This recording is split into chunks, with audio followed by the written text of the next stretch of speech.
Click, click, boom. What's going on, faithful? Nothing But Niners Crew is back. Guys, we are here. More Midnight Madness, episode 30, guys. We in here. The threes are in the building. Oh, I'm happy about this. I'm really excited about it. I'm going to pop these formalities up here on the screen so you guys know exactly where to find, follow, and like us and all that good stuff. There they are. All right, I hope you guys enjoy that. Hope you guys can see it and make it all out clearly. For those of you who are listening, you happen to be on a podcast, okay? We have Twitter, Nothing But 9 ERS. That is also the same as Snapchat. We have Facebook, Instagram, and Twitch. That is Nothing But Niners. And our email is nb9ers@nothingbutniners.com. Let me get my picture back up here. Ryan, how you feeling tonight, man? You good? Yeah, I'm a little worn out from that long-ass discussion I just had. I hope you don't have a headache, man. I know when you start reading too much, well, maybe it's just me.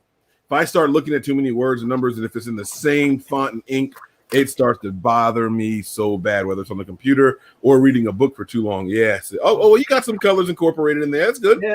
You changed it up a little bit. Oh, yeah, you changed it up a lot. So that's good. There's all kinds of stuff going on in here.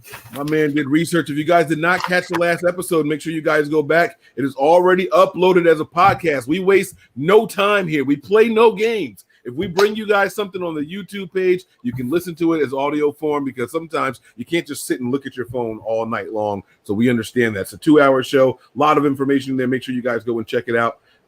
We don't have an On Twitter Today segment because we discussed it already on the last show.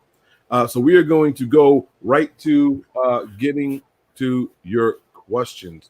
So let's have some fun here and break it all down. We have a first question person in the actual chat. Now, let me tell you guys, I made a big deal of this and I got some flack. My guy told me, hey, Mike, I asked you questions hours before the show is even posted because he's overseas and he sends me questions on WhatsApp. So shout out to our guy, Nick Cork. Technically, he is correct. He sends his questions in first, but I was talking about the people who post them first here. Brian just showed his brand new NBN flag. Yeah. And the first question is from 49ers Channel. I'm saying it wrong. I'm sorry. Damn it. But he asked, where can I get that NBN flag? And I have a very honest answer with you guys. I don't know. I was told how much it costs. I paid for it, and it arrived today. So that's where you guys see him. Need to hit up your mean man, next man, Nick over there, because he hooked it up. Yeah, you guys are going to have to hit up Nick for that. Find out where we can get them from and how much they're going to run you because I am not sure. So I apologize in advance. I hate not having information for the faithful. This is one of those times. So again, I am sorry. Okay. But let's get to some more questions here. We're going to have some fun. Boom. Our guy. Have you and Brian seen the original 60s Batman series? Now that's off the charts. He's got to be talking about the Mayor West. Mayor that's West, goofy humor right there. Yeah. Yes, I have seen it. I've seen some syndication. I've seen some episodes. And I've actually sat inside that Batmobile. Interesting story. My uncle worked on it. Now, I don't know if it was a replica or not. But my uncle was this mechanic in Trenton, and he worked on it and was so excited to tell his nephews what he was working on. And, he was able to bring us over there. And so that was the black one with the red trim going around everything. It was pretty cool, man. So it was pretty awesome. All right. Let's get to another comment here. A question comment. Boom. Mark chimes in. Assuming Trey starts all season. That's week 1. Looking at quarterbacks drafted in the top 5 over the last 6 drafts, what would be a good and disappointing stat line for Trey versus those other guys? True. I can answer this without looking up anybody else's stats. I can give you a good stat. You do it then.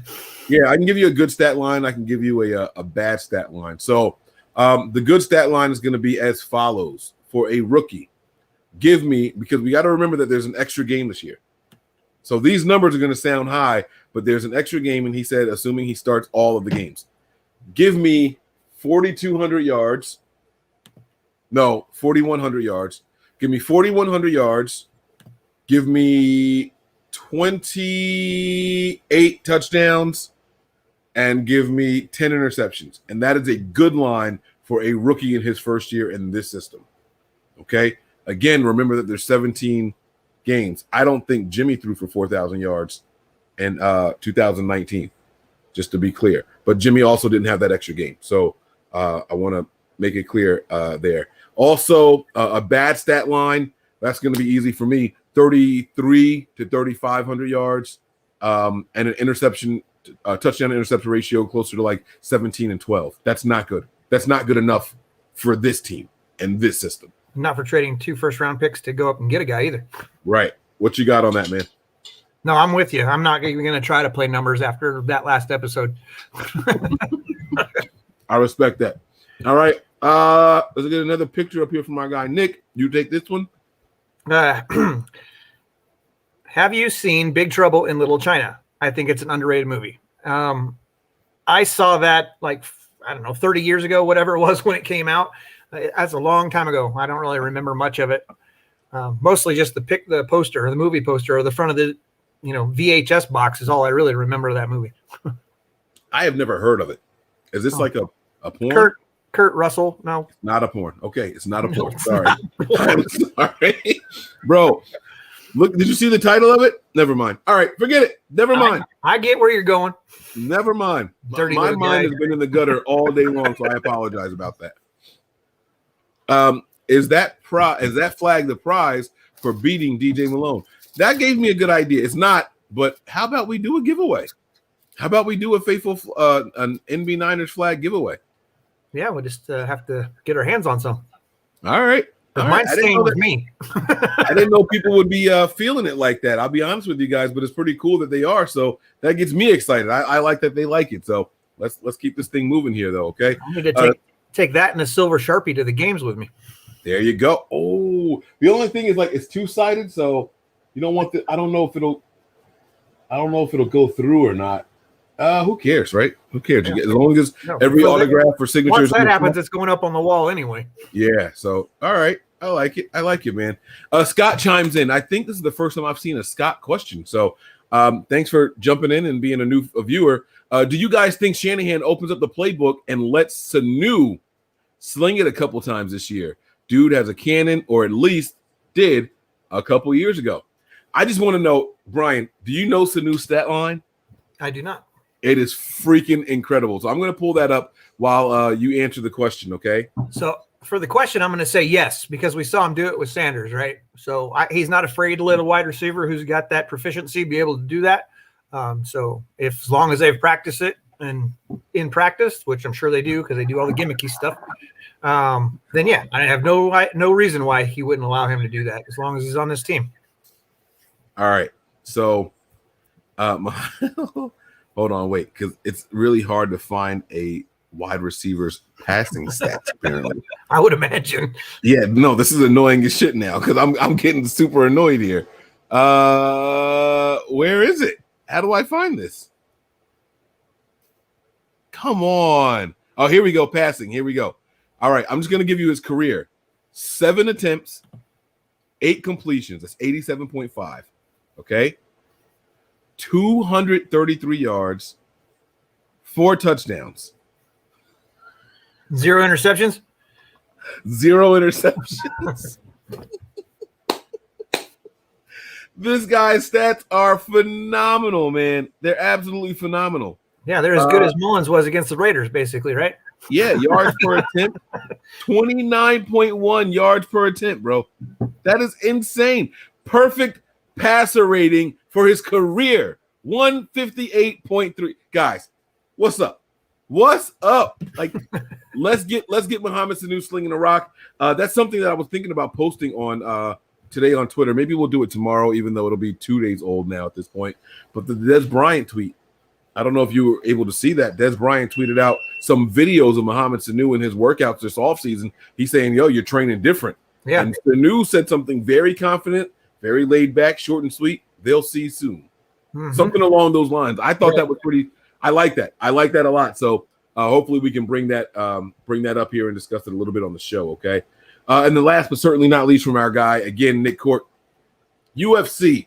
What's the point? And I'm glad this could be the end of Connor. He's a busted flush. All right, I got a question about that last part. He's a busted flush. I won't pretend to understand everybody's lingo and jargon and stuff like that. Is he talking about a broken toilet? I have no idea. I've never heard that saying before. I'm assuming it's an English thing. That's so tough for me, man. I don't know how to take that. I don't wish injury on anybody, even if I don't like them. Anybody who's willing to go out there and put their body and physical self on the line. I don't like seeing broken bones and stuff like that. Like, so for example, Greg Hardy, I told you guys about the fight. I was happy to see him lose. I wanted to see him get beat up a little bit more. I didn't wish like broken bones on him. You know what I mean? So that's a little bit different. I understand that a lot of people don't like Conor McGregor, but the point of UFC is entertainment in fights, just like boxing. You know, it's a different type of sport, but you know, it's just entertainment. That's the purpose of it all. It's the, you know, I kind of get bothered with what's the point of this question, because if you ask it enough, you'll realize we might just be wasting our time doing anything. So be careful with that question. That's all I'm saying. But what are your thoughts on UFC? I know you said you don't watch it, but yeah, I'm not a big fan. I mean, it is what it is. Okay. All right. A busted flush. All right. Where are we at here? Okay, Scott. Nope. I asked that one already. Here we go. Better receiver, Terrell Owens or Randy Moss? And Owens did say Steve Young was the best quarterback he played with. You know, not that I'm a hater, but I'm going to go with Randy Moss. Wow. I'm going to go with Terrell Owens. And that's because Terrell Owens, both of these guys were very selfish in their own rights, but for different reasons. Terrell Owens wanted the ball when his team was losing. Hey, these other guys aren't cutting it. Just throw me the ball and let me do what I got to do. Because he hated losing. He was that competitive. And I, for one, appreciate that kind of mentality. Randy Moss was cool, but watching him take plays off, not being a willing blocker, not being a willing route runner if he knew the ball wasn't coming to him, if the play wasn't designed for him, that's quitter shit. And I can never, ever support that. I understand that your physical attributes and a lot of your stats make you one of the greats. So I'm not trying to disrespect them, but give me a guy that's going to go out there and put it all on the line every play, down in and down out, and has that passion to win, not just a status pad his stat book and line his pockets with a little extra cash. All right, we're gonna keep it moving. Yeah. You want to elaborate on why you picked Moss or no? No. Okay. All right. Here we go. Here's a question for you. There's DJ Malone. Some food on the table, baby. Here we go. Chicken pot pie or beef pot pie? Let's start there. For me, it's gonna be chicken. Cock-a-doodle-doo, baby. Pause. I like that answer too. Chicken is going to be the one for me. Beef is, I've been kind of slowly getting away from beef lately. I don't know what's wrong with me, guys.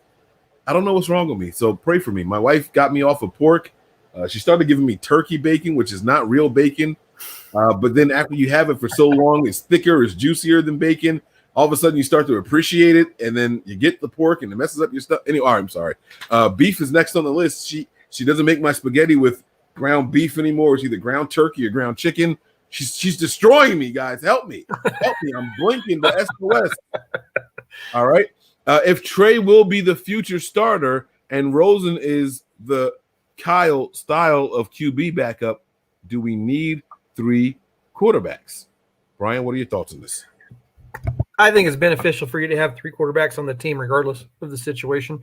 You know, unless unless you have somebody who's just been perennially healthy, his entire career, and you don't have to worry like that.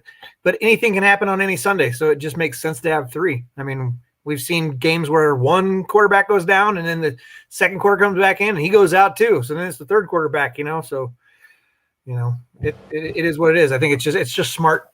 I mean, I think that we used to play loosely with the 1-2. I think the league in general seems to have more quarterbacks on their rosters, or if they don't have a QB3, they have somebody at a skilled position who was a quarterback at a different level that probably sits in that quarterback room too. Okay. I'm going to make this simple. No, we don't need 3 quarterbacks. I don't care if it's Trey or Jimmy, Rosen or Trey. Like, I don't care how that works out. Kyle Kyle did not carry 3 quarterbacks until he got here and realized that these guys could not stay healthy. Even his first year, it was just 2 quarterbacks that made the roster. And then he had to bring up guys from the practice squad when one guy got hurt and all that. He ended up using 4 quarterbacks that year. And that's something that Kyle did not like having to do. You end up shorting your offensive linemen, or you end up with just 3 tight ends on the team and stuff like no. I don't want to do that. I don't think we need 3 quarterbacks. So no. That's going to be my short answer there. All right. Where we at? Oh, we have another part in here. Okay. He also asked, who do we bring in to be QB3? Thoughts on chicken adobo? Well, if we move on from Jimmy because Trey is the winner, then I think we already have 2 and 3 on the roster with Rosen and Sudfeld. I'm assuming that Jimmy and or Trey is 1, the other is number 2, and number 3 would be Rosen. That's my answer there. I'm not sure what chicken adobo is. I know what adobo is. Is there like a seasoning, a chicken seasoning by adobo? I've never. If there is, I haven't had it to my knowledge. So, but go for it. Go for it. I'm sure that I've had it. I don't. It does. Obviously, it wasn't great enough to stand out in my memory, though. Yes, sir. All right. We are here. All right. Niner Rick gives us a think piece here. You are now the 49ers GM. What are you taking as a trade for Warner? Whew. Would you trade Jimmy at midseason, even if he's balling? And finally, if Patrick Willis wanted to return, would you take him? Wow. Some really hard-hitting questions here. So I assume that the Warner question is not something that's up to debate, like we're trading him for whatever reason. Like that's just we're trading him. But I think for me, it's going to take 2 firsts or 1 and a first and a second to get rid of Warner.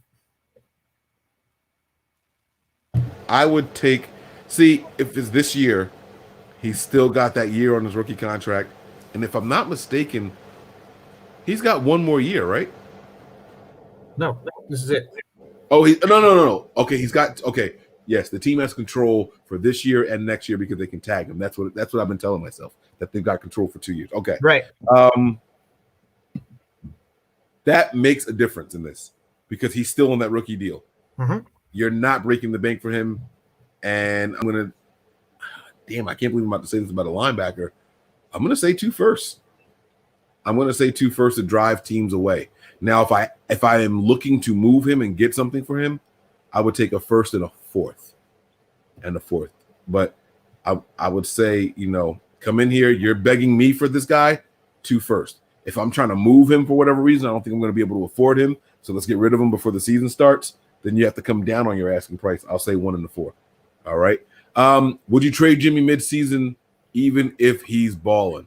This question is going to create so much chaos. Why are you doing this, Rick? Because if he's balling, why break it up? We want to win games. Absolutely. So now you're asking people, are you a 49ers fan or you just want to see Trey Lance? I mean, I guess a 49ers fan could also say, let's get the most for him now so it helps the team in the future because we know he's not the future. Yeah, but if he's balling out, that means I'm assuming he's having if not having an MVP caliber year, it's pretty damn close to that, right? And so, no, I'm not trading him. I know that's like selling high, and you should do that. But I'd rather than sell him high, I'd rather have a better shot at winning the Super Bowl if he's having that kind of a season. So no, I wouldn't. All right, I'm going to say the opposite just for the sake of saying it. All right, because I want to win games. I want to win the Super Bowl. Mm-hmm. And I think the later Trey Lance starts, the better for the Niners. So let me be clear here. But if Jimmy's balling, I say, so balling. Here's what's different about this question. It's not if the team is winning with Jimmy in there. It's if he's balling. If Jimmy's looking really, really good, I think you ride that wave, man. Oh wait, no, I'm saying trade high. Sorry. You're trying to say the opposite, and then you didn't. Yeah, I'm sorry. Trade high, you get the first round pick, and then you put the young stud in there and let him know what he's got to live up to. Hey, we believe in you so much. We got rid of that. Right. All right. If he tanks the season, then what happens? Next question here. If Patrick Willis wanted to return, would you take him? Me personally, no. What is he, 35 now? 5 years removed from my feet hurt? Yeah, no. Yeah. No, Yeah, you're not coming back. My man is finally Hall of Fame eligible, and you want to bring him back? No. I love Patrick. I love Patrick. He retired a Niner. There's no other purpose for him coming back. So Absolutely. Unless we trade Warner. Oh, I see what he did there. Oh, he put. I'm kidding. No, I'm not doing it. Okay, guys, we're gonna do a couple more questions here. Then we got to get out of here. Okay, Smith Steven, not Steven Smith, jumps in here and says, "What piece of music would you play in the dressing room before sending the 49ers players onto the pitch to play?" Okay, all right. Well, hype song. Based on today's Twitter, it would be something like, I feel pretty, oh so pretty. Well, oh my God. I hate you, bro. I hate you for that. Come on, B. You can't do that, man. Well, then you come up with something. My song would Here be... comes some DMX, I know. No. It would be Beast. It's from the Southpaw soundtrack. Beast. That's the title of it. It's got Crooked Eye in there. It's got Tech Nine in there. And what's the other guy's name? I can't remember. Oh, Busta Rhymes in it. Busta Rhymes in there too. Ooh-ha. Oh, I'm a motherfucking beast. Yeah, oh yeah, that's what we're getting hyped to. That's the chorus, bro. The chorus is I'm a motherfucking beast. Yeah, that's what we're coming out to. Okay. And no, we represent the Lollipop Guild. No, that's not going into it. Okay. Here we go. Top 4 Niners wide receivers all time in your opinion. Well, that's too deep for me right now. I'm going to give you 3. I'm going to go with Jerry Rice. I'm going to go with Terrell Owens. I'm going to go with now, is this wide receivers that have been on the Niners? Because Randy Moss is naturally next, right? Like he was 4 Niners, yeah. Like he played for the Niners. And then I would actually skip Anquan Bolden and go with Brandon Lloyd. No John Taylor, huh? Oh, shit. Hold on, wait. Jerry Rice, John Taylor, Terrell Owens, and then I'll go with Brandon Lloyd. I'll actually take Randy Moss off the list. Give me guys who put in some time here. Oh, man. I was like, wait. I thought you couldn't do this. No, you can't answer the question if you can't do it, bro. All right. Over under Samson Ekebom with 6.5 sacks this season. That's a good question. It's a good number, too. I'm going to go under. He's assimilating to a new team with new production, with a new D-line, and the wealth is going to be spread across that line with, I think, Bosa taking the lion's share. So I'm going to say under for Sosa. I'm going to say over for one reason.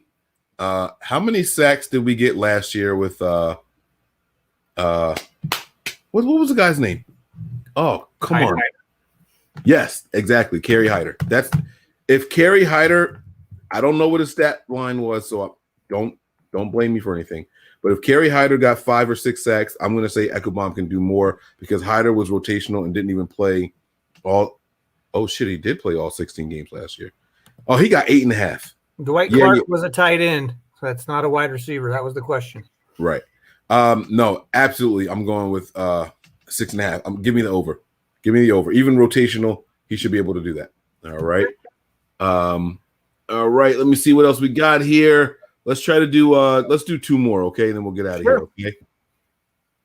Okay. Your top 3 breakout players. Now, what's your definition of breakout before we do this, Brian? Well, for me, it's going to be someone like no. Not one of my top 3 breakouts, but an example. No, I don't want a name. I want a definition. So someone who, I don't know how to define it, but basically someone who has been a mediocre player. I'm not talking about a rookie. I'm saying somebody who has been a vet on the team, maybe 2-3 years, and then, comes out and just balls for whatever reason, I just want to make sure we answer the same way. So naming Trey Lance is not applicable here. Okay. Not a breakout player. Because we have high expectations for him anyway, because he's a 3rd overall pick in the damn draft. Breakout players. So Hurd would be one. I don't know if I want to count that because he hasn't actually played before, so he's kind of like a rookie in that sense. But I think because he's been on the team and been injured, I will give him credit for that and say that he is a breakout player. Because I know we haven't seen him, but I just think that we have such low expectations for him right now because of the continued injury history that if he's able to come out and be healthy and just ball out, that's a breakout player. So that's one for me. Let me think here. I'm trying to stay away from our rookies. And I don't want to just go straight up with wide receivers either. I agree with Hurd. So that's one for me. Let me give you my number 2 while you're thinking, okay? Sure. Jimmy Ward. And what I mean by breakout, he's already good in coverage. Yeah. He's assignment type. I think he's going to break out with turnovers. I think and sacks or pressures.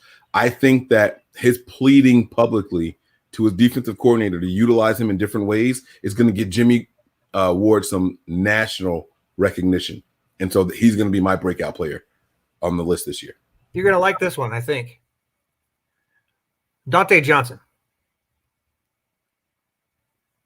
He is a behind the players. He came out last year, showed how versatile he can be in the slot and on the outside, at the end of the season. I think that he has been jumped around through the hoops between Seattle and here enough that it's time for him to understand what's going on, and he's gonna shine, I think. Wait, so are you saying that he's gonna be one of the starters? It's possible. I mean, to me, you only have to beat out Mosley. I know I'm saying only, but it's possible. And you're just like throwing out random crap here and sticking to the wall because you're asking me about breakout players. Nobody can predict that, so I'm just throwing out names. So those two, and then I got one more while you think about it. Okay, I'm going to go with Kevin Givens. I think Kevin Givens. There's something about players who go through adversity in the offseason. It can either make them or break them. They don't typically stay the same. They become more motivated, or they take it too hard and they just fall by the wayside. And the team says, "Damn, I should have cut you when you got in trouble." And so this is a defining moment for Kevin Givens. Brian Baldinger has already highlighted him through the offseason. And then he got in his situation in the offseason, this offseason. So now it's going to be time to show the league in the world, while all eyes are on you. The Niners decided to stick with you. Prove us right. I'm going to go with Kerry Hyder. Listen to me. Kevin Givens. Okay. And I think this person took last year to heart. He can come out here and kick some ass, and that's going to be Mike McGlinchey. That is a great one. I can't believe I didn't say Mike. I've already been saying, I think he's going to have, the best year ever. I think that Mike is going to finish as a top 5 tackle this year. I swear. Let me fix that. Top 5 right tackle. Let me fix that, because people will never, ever let me forget that. So, I think that Mike will finish at the top of his team there. So that's a really, really good one, Brian. I'm so mad I didn't think of him. Because I think when people think about breakout players, they think stats. And if you think stats, you're thinking offense.